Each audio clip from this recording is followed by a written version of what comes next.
Saturday, November 18. This is like my last full day here for this work trip. And I was so close. I was gonna go out to the tide pools or go way out there to a far beach exploratory mission. But I was like, no, let's focus. Because every little part of this building has to happen. And right now I'm doing these dang balusters. And then I got to spray foam the interior, and then I got to do a dump run. So I could have, part of me should have went for a little adventure, but you know how many goddamn adventures I've had? A lot of adventures in the physical realm. And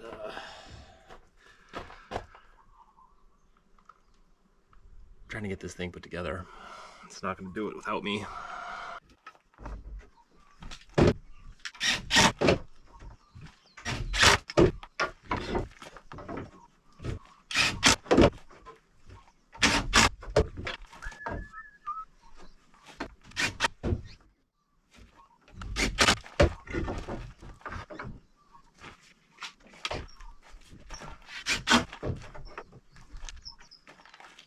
Really trying to work smarter, not harder.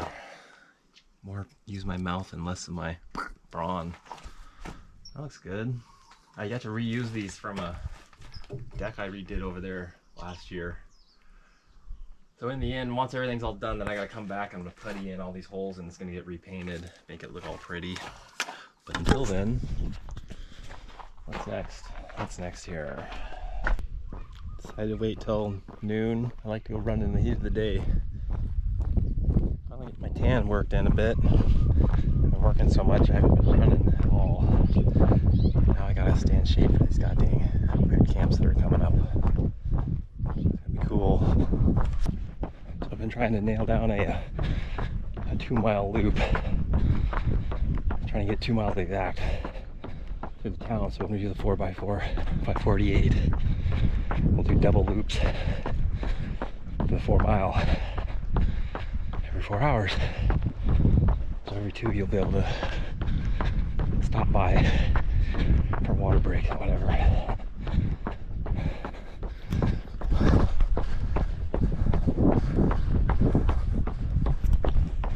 It's warm out here. It's probably 85, 88. This is the one punchy little climb on the route. The whole crux with running in the heat is not to get your heart rate up and out of control. I had a 2-mile route set up, but it included a pretty wicked climb. I'm trying to bypass that, so I'm out here experimenting for my distance.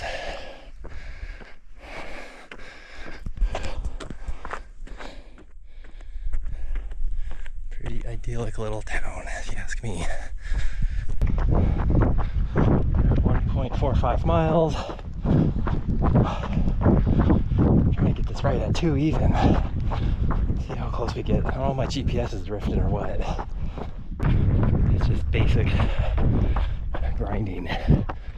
Keep it simple, stupid, right? What are we at? 1.8? Oh, I don't know what my miles are doing here. So 2 miles puts me right to this driveway. The house is right here, so it's perfect for a little 50-yard cool down. I'd go over here and get iced water.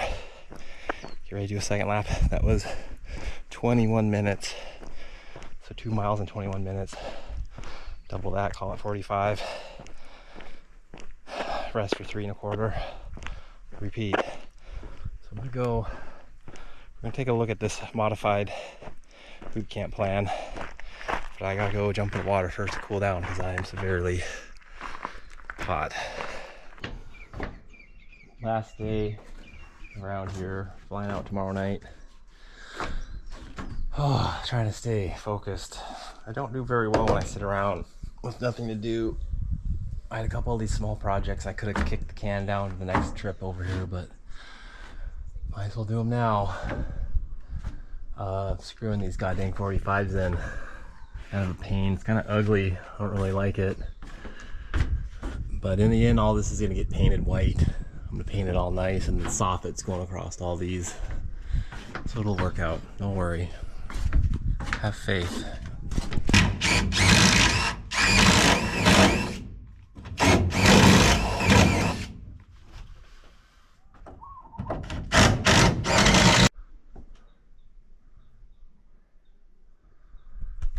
Oh wow, I can sit down now finally. That's great. Oh, another great sunset coming up. I think seriously the best part about living here is the sleep cycle you get into.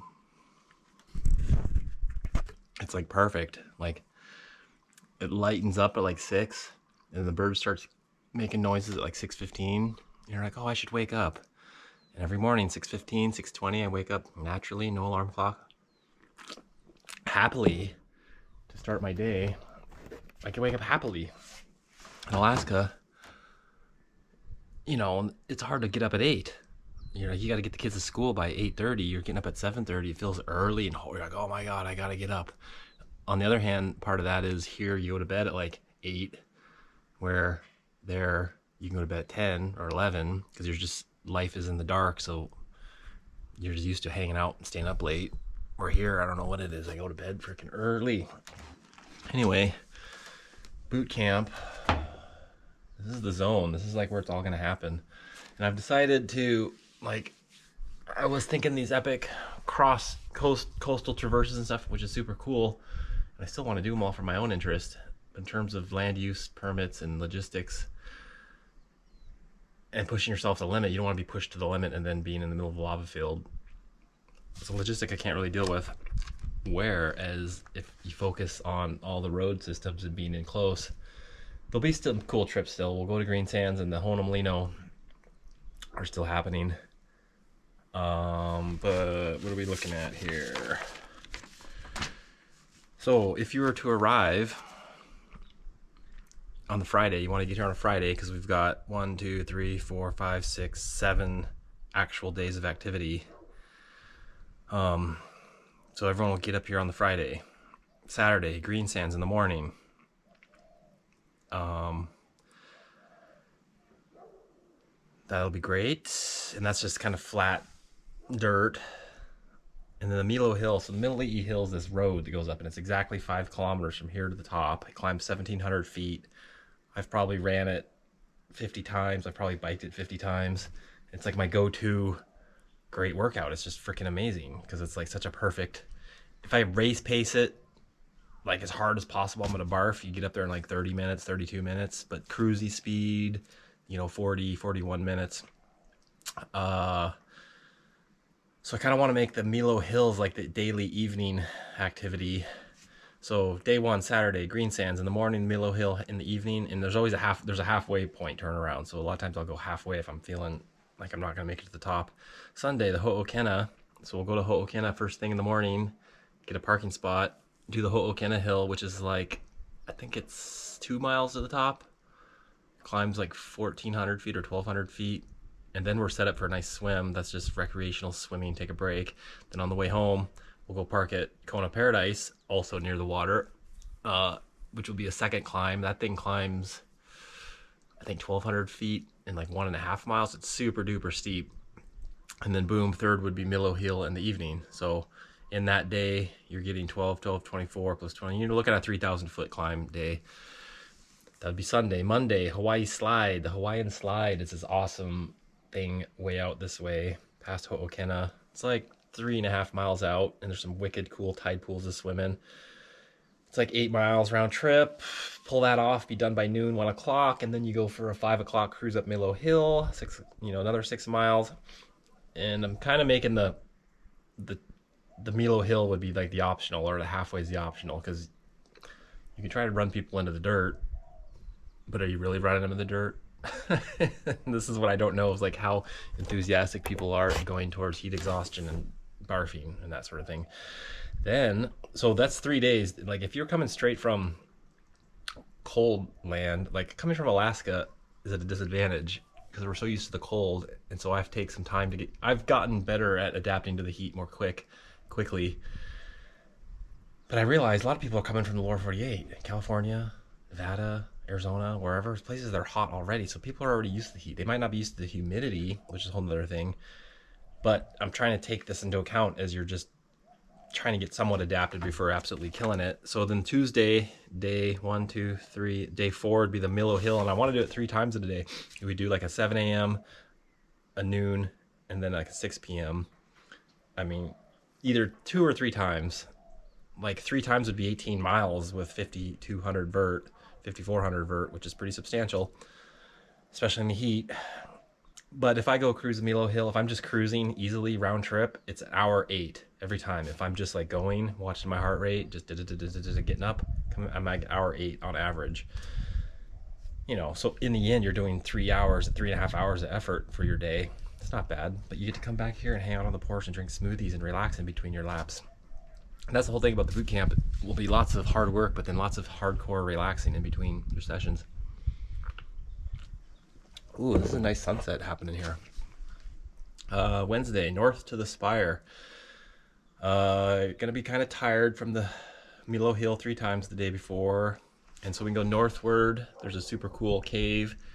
And like 2 or 3 miles north, there's a super cool spire that's out in the water. It's all flat. It's very little elevation, but flat, cruisy, super cool.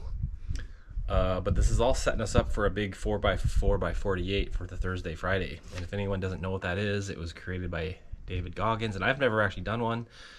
I've daydreamed about doing one here. I've daydreamed about doing one in general. But so that's what I was doing earlier today, was trying to find a 2-mile loop within this basically flat-ish neighborhood, so that every 4-mile section we're doing double laps. So within 2 miles you can at least have a drink of water or whatever.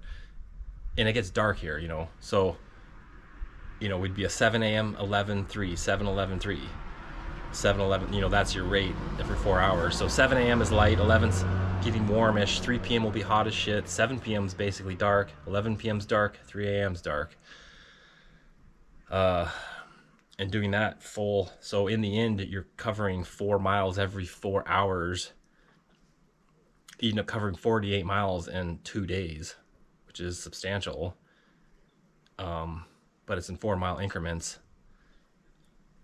And on top of that, so that's 48 plus 6. I added it up. It's pretty much like you're looking at a 100-mile week. 100-mile week, that's pretty good for a boot camp setting.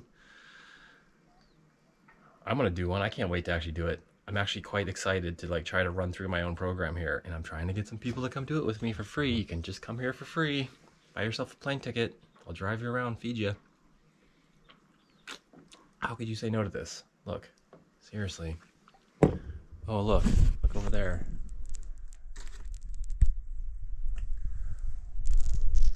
Yeah, this place is kind of special, and I've been focusing on building this goddamn house.